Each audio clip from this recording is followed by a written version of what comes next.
ایک تو یہ ہے کہ جی بہت سارے لوگ ماشاءاللہ مولوی ذرا زیادہ بن گئے ہیں، وہ کہتے ہیں کہ جی قبر پر جا کر ہاتھ اٹھا کر دعا نہیں کرنی چاہیے، جی جائز نہیں ہے۔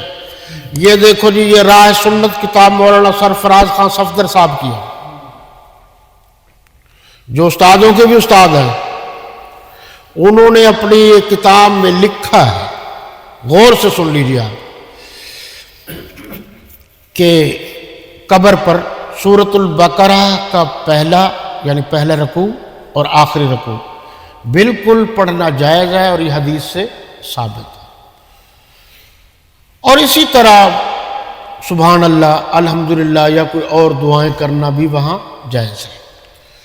سر کی طرف کھڑے ہو کر خانہ کعبہ کی طرف منہ کریں اور اللہ سے اس کی بخشش کے لیے دعا کریں، یہ جائز ہے، یہ ثابت ہے۔ اور یہ بھی ثابت ہے کہ قبر پر کھڑے ہو کر آپ نے دعا بھی کی ہے، قبر پر کھڑے ہو کر، اور اس کا حکم بھی فرمایا ہے، لیکن قبر پر اذان کا ثبوت نہیں ہے۔ دعا جو ہے یہ اجازت ہے اس کی، اور تمام علماء کرام نے لکھا ہے خوب دعائیں کیجئے اور ان کی مغفرت کے لیے دعائیں کیجئے۔